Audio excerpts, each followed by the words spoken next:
and watch live video streaming right now and enjoy the actual visual presentation in living color used with a very cheap webcam in high definition.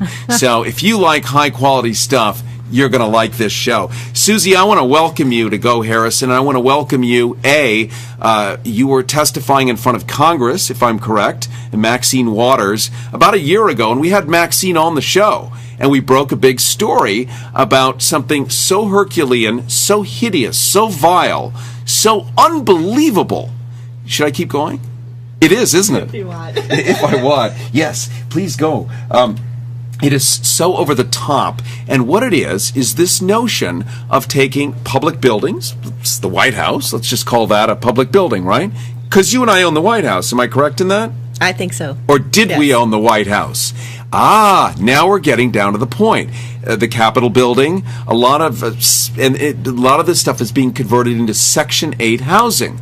Now, I was talking to a guy who was wearing an Obama 2012 shirt yesterday, and I was telling him some of this stuff, and he's like, well, Section 8 is good. It's for poor people. Or not. And what did you learn, Susie? So the grand scheme here, which is really the brainchild of Sean Donovan, who was our Secretary of HUD, but whose employment history also included Prudential Mortgage, basically had this plan to save public housing by mortgaging it off to banks. Wow. Save it from what? Poor people?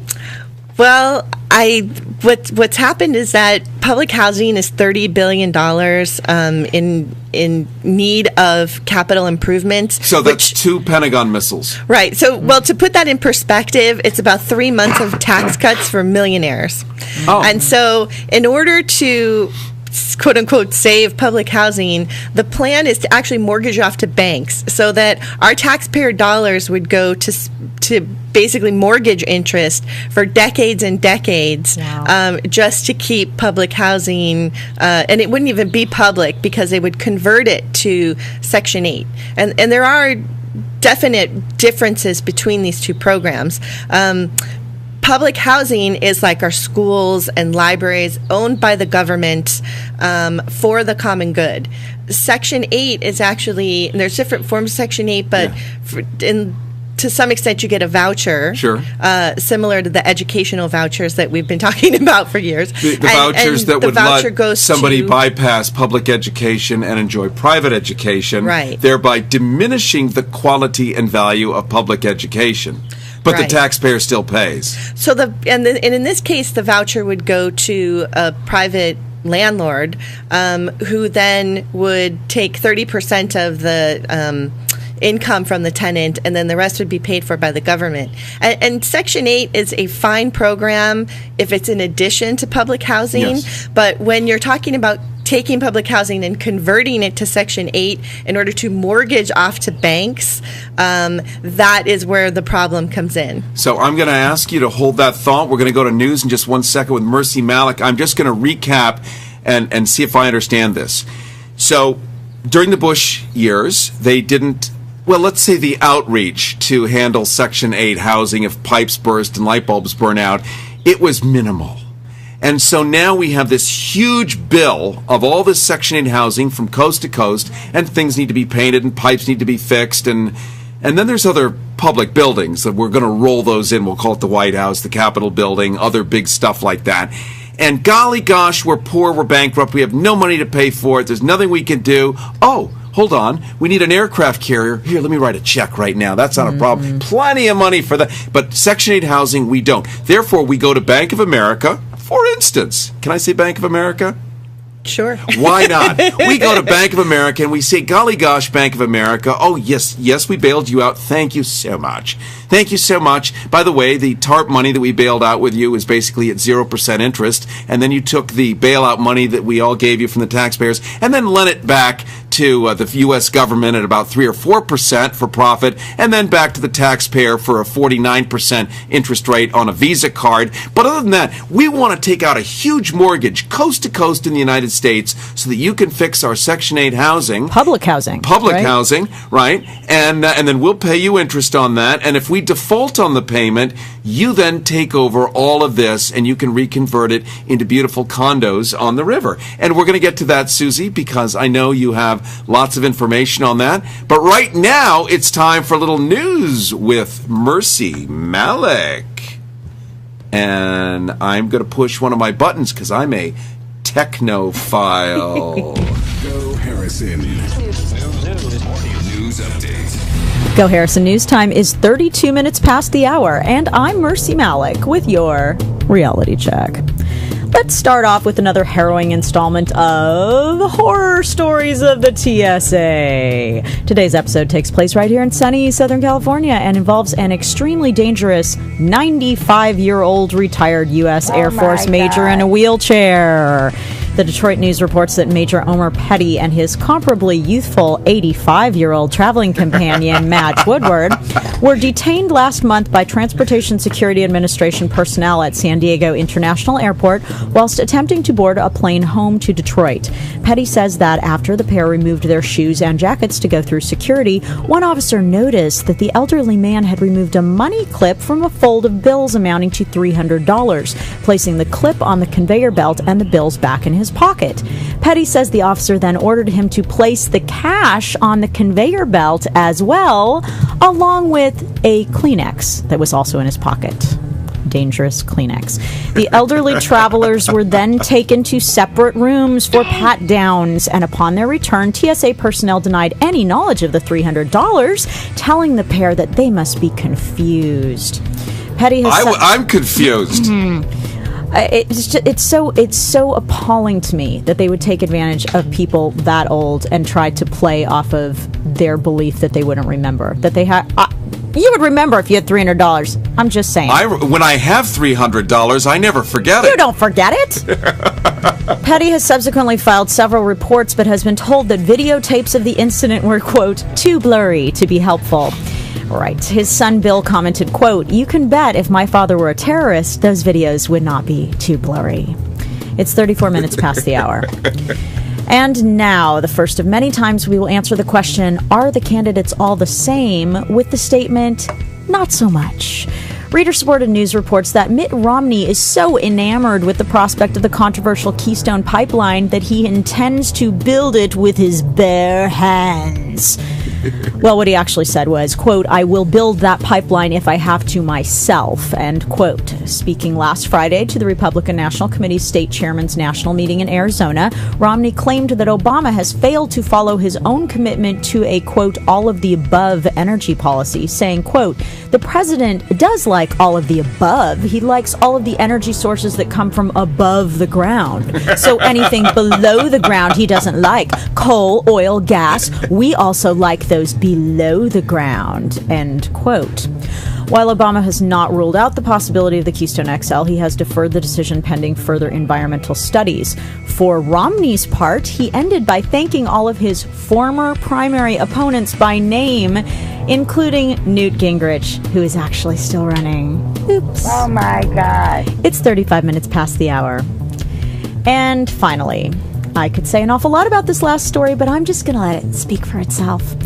The Vatican has reprimanded the largest and most influential association of Catholic nuns in the United States for their promotion of, quote, radical feminist themes incompatible with the Catholic faith, end quote. Oh my God. Go nuns. The New York Times reports that the Vatican was particularly angered by the group known as the Leadership Conference of Women Religious for their questioning of the Church's teachings on homosexuality and for daring to suggest that admitting women to the priesthood might possibly alleviate the dramatic shortage of parish priests. Also, apparently galling to the Holy See were public statements made by the group in 2010 in support of what is now referred to as Obamacare. See, the American bishops had already expressed opposition to the plan, and nuns are expressly forbidden to, quote, disagree with or challenge the bishops, who are the church's authentic teachers of faith and morals, end quote. Yeah, not mere facsimiles. They're the real deal. Massive sigh. Well, despite that faith and morals part, Harrison, the group, along with another association of American nuns called Network, was also slapped down for spending too much time working with the poor. They were told to stop focusing on issues of economic justice and to start spending their time more constructively by decrying same-sex marriage and contraception. Oddly, Jesus had a lot to say about one of those things, but the other two, not so much. And the nuns' reaction? Sister Simone Campbell, executive director of Network, said simply, quote, I'm stunned. Us too, sister. Us too. For Go Harrison on KPFK 90.7 Los Angeles, 98.7 Santa Barbara, 93.7 San Diego, 99.5 Ridgecrest, China Lake. I'm Mercy Malik. You can be my friend on Facebook and send me news tips for your reality check. News update. Harrison. Hi, this is Meinhard Robbie, the oldest living Munchkin, and I'm very fortunate to be able to be here listening to Harrison. Nice. GoHarrison.com. You own the phone lines with Harrison. Call now. 310-737-TALK. When I heard your show, I actually peed my pants laughing on the 405.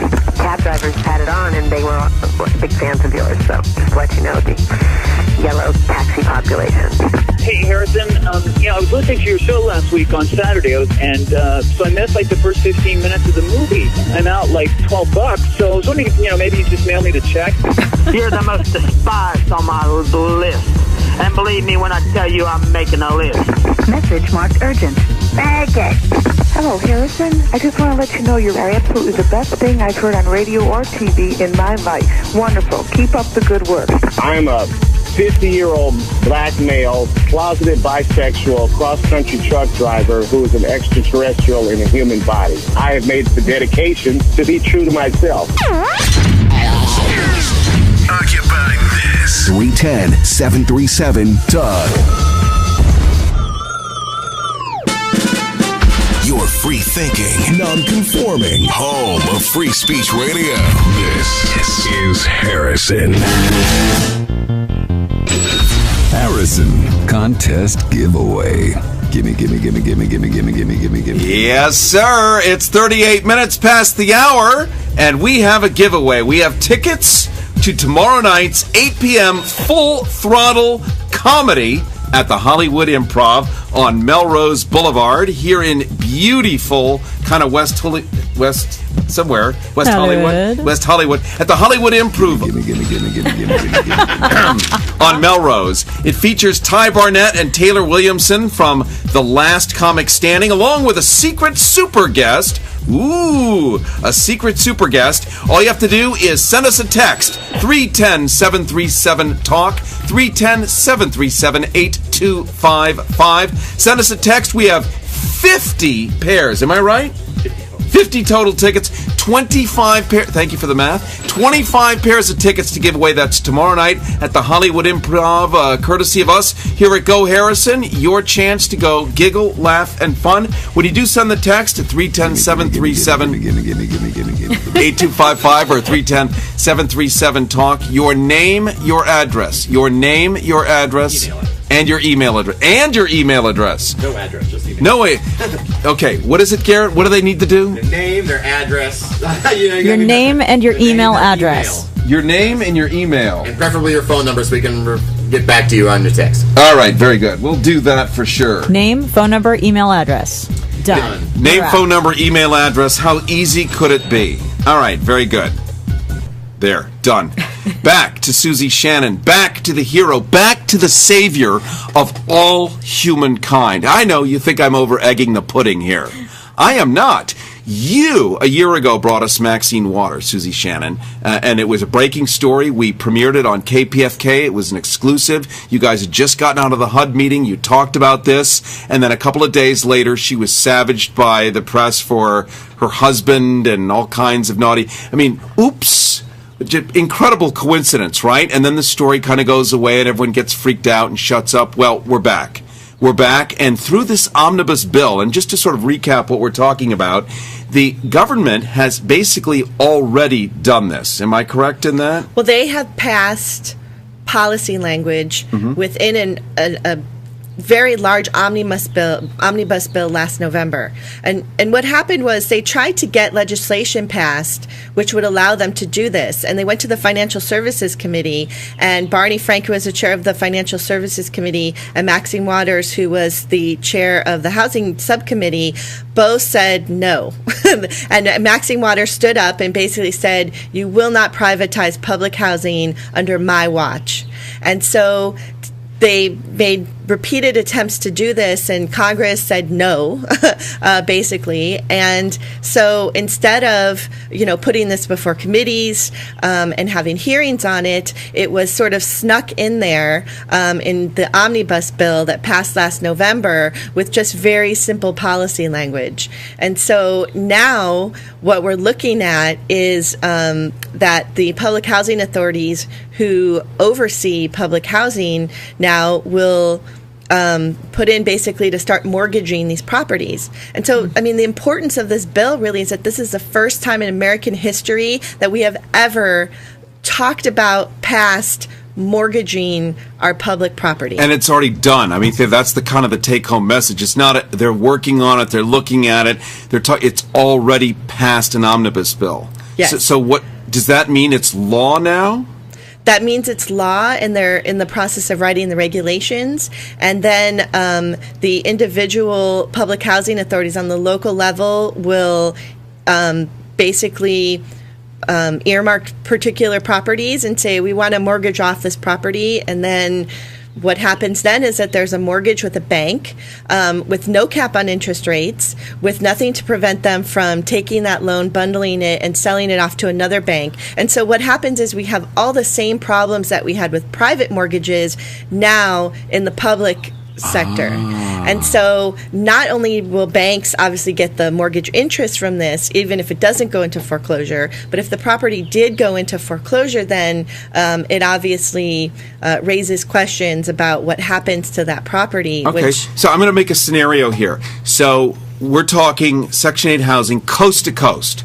Alaska to Key West. Not just Section 8, right? Libraries and other public buildings. So, public schools. So what this does is it sets a precedent for all other public property. So it sets a precedent Grand Canyon? Right, for national monuments, for national parks. Yeah. It sets a precedent for libraries. It sets a precedent for schools. So we can imagine a future where your local school will be mortgaged off in order to fix the roof, a leaky roof, rather than that taxpayer dollars just going to pay for that. And ultimately, we end up paying more because we now have a mortgage that we have to pay interest on. So our taxpayer dollars will just get funneled into banking interest as opposed to just paying for the repairs, which is what we do now and for our public property. Let's do scenario 9B.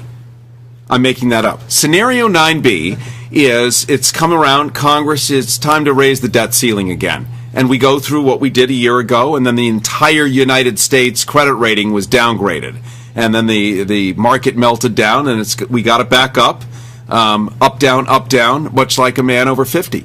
Up, down, up, down. Wow. And now where is it now? It's back up. Why did you look at me? I have no experience with men over 50. Well, I don't either. Okay. But for you. Garrett, you? Oh, so many. Yes. I'm a sports guy. He's the sports guy. That's true. It's old, men over 50. So here's scenario 9B as we talk to Susie Shannon, who really is an advocate for the homeless, but this expands your breadth and reach because it's obvious we're all going to be homeless, so aren't you the one to look into this? Here's 9B. 9B is the Congress decides not to raise the debt ceiling on time. So that means that all of these mortgaged properties, as we politely call them, the White House, the Capitol Building, the Washington Monument, the Lincoln Memorial, your kid's school, the library, as George Bush used to call it, probably still does, and all these things coast to coast, they don't raise the debt ceiling, miss the payment by, 14 seconds. All of this stuff defaults to the banks, and now the banks actually own these properties, and because there are no restrictions or limitations, they can turn the national parks into, they can lease it, sell it to Disney, right? And they're credit default swapping, as they did our private mortgages with our regular houses. Now they take public properties that are in this weird Section 8 category, and they're credit default swapping now federal property. Right. So this is sort of the way that they've changed the paradigm, is that we used to see a lot of the property that we own as infrastructure. And so now they're trying to say, well, this isn't infrastructure, these are assets. And so when you change that paradigm and except the people in the Section 8 housing may not be considered assets. Right, and that raises another question, which is that if banks actually have a mortgage, or not have the mortgage but are holding the mortgage, will they participate in terms of what type of tenants, what type of financial review would have to be done of tenants before they come into these properties? So that raises a whole secondary issue here in terms of how this would impact new tenants coming in, how it impacts current tenants who have certain rights under public housing that they wouldn't have under Section 8. And so, this is like a long trend here of corporations coming in and trying to take over government services, or finding ways to get taxpayer dollars funneled into their coffers. And so we've seen this in California in terms of Bank of America taking over our unemployment. And so they now manage our unemployment. So there are no more unemployment checks anymore. If some people who are on unemployment get a debit card from Bank of America, which bills out, I think it's in the $250 million a year to the state of California taxpayers to manage this thing that used to be managed by living, breathing humans through our taxes, which, by the way, I'm sure they all got laid off because Bank of America is now doing it. Right. So it raises questions in terms of what happened to those workers. Mm-hmm. It raises questions in terms of who now has oversight over our unemployment funds. And California was one of the last states in the union to hand over their unemployment to a bank. Wow. And we've also seen this with Medicare in terms of Medicare being managed by Blue Cross now. Yeah. And so it's almost like these corporations go shopping for taxpayer dollars to have them funneled into their coffers, and it's happening kind of under the radar here because there aren't a lot of, hearings, and there's not a lot of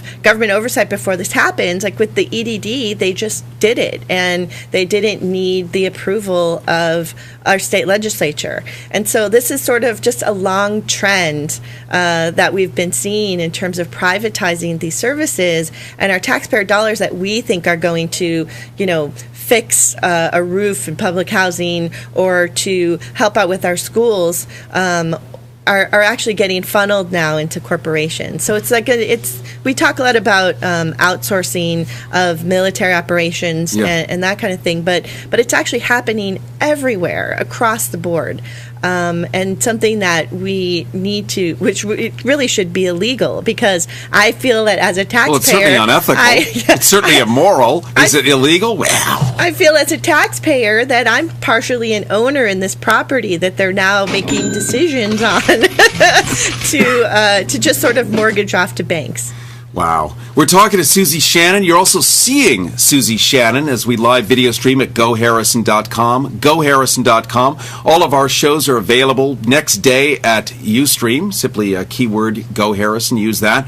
And all the rest of it. Plus, we do our Hangouts on Tuesdays and Wednesdays and Friday nights. GoHarrison.com at 6 p.m. where we bring on a variety of different kinds of radical guests and let you call in. Same kind of format. And we also invite you to enjoy that as well. Now it's time for us to celebrate activism. Time to get up off our large curd cottage cheese buttocks or our small curd, depending on where you live and how much you like to walk around. Or your smooth skin. Oh, yes. Mm-hmm. I know, like your boyfriend. Oh, yes. I've seen his pants. I can only... Never mind. It's time for us to get into action, into the solution, and out of the problem. It's time for Activism A Go-Go. Cite your liberal might. Speak loudly and carry a big stick. It's time for Activism A Go-Go. Oh, yeah! If this were a dictatorship, it'd be a heck of a lot easier. 1, 2, 3. Activism A Go-Go. Well, rocked by a drug and prostitution scandal, the Secret Service is hiring... Surface? The Secret Service is hiring the best crisis management expert on hookers and drugs in the world. Bill Clinton. Nope. Sorry. Another guess? Mayor of D.C. Who was that? Marion Barry. Oh, good guess. Better yet. New York, Elliot Spitzer. The best crisis management expert on hookers and drugs in the world, actor Charlie Sheen. Ah, yes. One Secret Service agent was quoted as saying, quote, "We are hoping to look a lot better after Charlie shows up." Speaking of secrets, almost 3,000 people have been killed in covert missions from the U.S. drone program. This remote-controlled aerial vehicles are routinely used to launch missiles against human targets in other countries. And you can do your part to stop the drone attacks by signing the Code Pink petition against drone strikes. And that's Code Pink for Peace, the number 4, codepinkforpeace.org. Codepinkforpeace.org. Just click on the link, Ground the Drones. Well, George Zimmerman, accused killer of Trayvon Martin, was released from a Florida jail on Saturday night. The state of Florida, not sure how to handle the case, asked that Zimmerman be flown to an undisclosed location right in the middle of an Occupy protest. You could join Occupy LA on Saturday, May 1st for their general strike. Bike riders are going to be converging from the 4 directions in Los Angeles to the corner of 6th and Main at 2:30 in the afternoon to shine a spotlight on LA's homeless. For more information, go to Occupy May 1st. That's May number 1 st.org. Occupy May 1st.org. And former presidential nominee and philanderer John Edwards is in the news again. I like that, and philanderer, like, you know, and his criminal trial starts this week on the misuse of campaign funds to cover up an affair. The trial has inspired Obama's new campaign slogan, "Hey, at least I kept my pants on." And just for fun, you can join Public Citizen for their comedy benefit. Stand Up for Main Street. It's this Sunday, April 29th, at 6:30 p.m. at the Writers Guild Theater, 135 South Doheny Drive in Beverly Hills, 90211. For more information, citizen.org. Citizen.org. And one more quickie, the Big Week Out coming up in Pasadena, California. It's going to be a big gala benefit to benefit our friends at the AIDS Service Center. And you could go to aidsservicecenter.org, aidsservicecenter.org. And that's coming up, and it's about a 5-day junket in the beginning of May. And you eat at other people's houses and have a great time, all for the sake of having good, doing good, and saving lives. This has been your Activism A Go-Go. Written and produced by Susie Shannon, somebody that I think is sitting pretty much close to me, about 2.5 feet away, by the way. You see this progressive activist around town helping the homeless and fighting the good fight, all on 45 minutes of sleep a night. For more information on who, what, and where I left my pants, you can go to GoHarrison.com 24 hours a day, GoHarrison.com. And now it's time for our brand new feature, The Locker Room with Garrett Ritt. We go from activism. Harrison. It's The Locker Room. Hey, what are you looking at? And we go from activism right into celebrity guests, because there's nothing we like on the Go Harrison Show with sports except celebrity guests. Today's celebrity guest in sports is Gabrielle Union. You all know her from the hit movie out right now, number 1 in the nation, Think Like a Man. Well, she also happens, to all of the rest of us in the sports world, to be known as the girlfriend of one Dwayne Wade of the Miami Heat. Well, Union confirmed Friday on the Conan O'Brien Show that she has been banned from all Miami Heat games. Why, you may ask? By who? Well, by none other than Dwayne Wade. Yes, it turns out the Union has apparently a habit of talking some serious smack to opposing players, to refs, and even to Wade himself. Funny thing is that Union openly admits that she's a vicious heckler, having once told an Ola referee this past week to blow your whistle and get your Viagra. And to a more overweight player, pull up your shorts, your Spanx are showing. Wow. For his part, Wade says he'll think about moving her from her courtside seats up a section so no one can hear her on the court. And to our next story, the most expensive baseball card in the world was sold over the weekend. Collectors know it as the holy grail of the industry, of which I am a hardcore member. The 1909 Honus Wagner American Tobacco Card. Honus? The Honus Wagner. He's a Hall of Famer. All right. 1909, only 200 of course of them he were is. made. Of course he is. Yes. The Heisman Trophy winner of 1976. Wrong sport. Because he was holding out for more money back Hockey? then, they only made 200 of these cards. And only 60 of these are known to still exist. Most of them are in crappy condition. So, an online auction began last week, and the price of, anyone want to guess how much this card ended up selling for? Give it a whirl. $2 million. Ooh, I thought you were going to go less than that, but $1.2 million Just like me to overshoot. for this card. Experts rate it as the fourth best card of the kind. Its best one sold for $2.8 million last year to the owner of the Arizona Diamondbacks. And this has been Garrett with The Locker Room. Yeah, Garrett. Nice. The Smart Show with Harrison. All righty, we are just wrapping it up. We have about one more minute to go, and I want to thank our guest, Susie Shannon. Susie, progressive activist who for so many years has been out there doing the good fight. You have a website which can help homeless people. That really is your kind of key thing, but you do so much more. You fly to D.C., you testify in front of Congress, you put out the stuff, and you learn the stuff and bring it back to us. You are our personal mole. Without the hair on it. So thank you. Wow. And not the kind of mole that we have to have checked. It's the good kind of mole. What's the website where people can go and help out the homeless? It's www.povertymatters.com and or .org. We have both. LA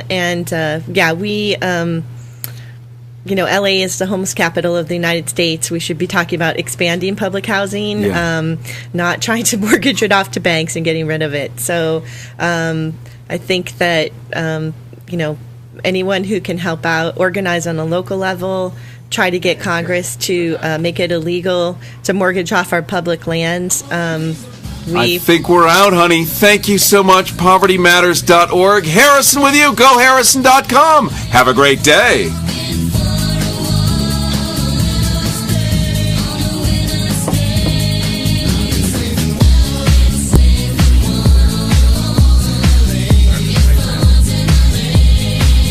Our Secretary of HUD, but whose employment history also included Prudential Mortgage, basically had this plan to save public housing by mortgaging it off to banks. Wow. Save it from what? Poor people? Well, what's happened is that public housing is $30 billion in need of capital improvements. So that's 2 Pentagon missiles. Right. So, well, to put that in perspective, it's about 3 months of tax cuts for millionaires. Oh. And so, in order to quote unquote save public housing, the plan is to actually mortgage off to banks so that by private education, right, thereby diminishing the quality and value of public education. But right, the taxpayer still pays. So and in this case, the voucher would go to a private landlord who then would take 30% of the income from the tenant, and then the rest would be paid for by the government. And Section 8 is a fine program if it's in addition to public housing, yes, but when you're talking about taking public housing and converting it to Section 8 in order to mortgage off to banks, that is where the problem comes in. So I'm going to ask you to hold that thought. We're going to go to news in just 1 second with Mercy Malik. And what it is this notion of taking public buildings, it's the White House, let's just call that a public building, right? Because you and I own the White House. Am I correct in that? I think so. Or did we own the White House? Now we're getting down to the point. The Capitol building, a lot of this stuff is being converted into Section 8 housing. Now, I was talking to a guy who was wearing an Obama 2012 shirt yesterday, and I was telling him some of this stuff, and he's like, well, Section 8 is good. It's for poor people. Or not. And what did you learn, Susie? So the grand scheme here, which is really the brainchild of Sean Donovan, who is and watch live video streaming right now and enjoy the actual visual presentation in living color used with a very cheap webcam and high definition. So if you like high quality stuff, you're going to like this show. Susie, I want to welcome you to Go Harrison. I want to welcome you. You were testifying in front of Congress, if I'm correct, and Maxine Waters about a year ago, and we had Maxine on the show, and we broke a big story about something so Herculean, so hideous, so vile, so unbelievable. Should I keep going? It is, isn't it? If you want. If I want. Yes, please go.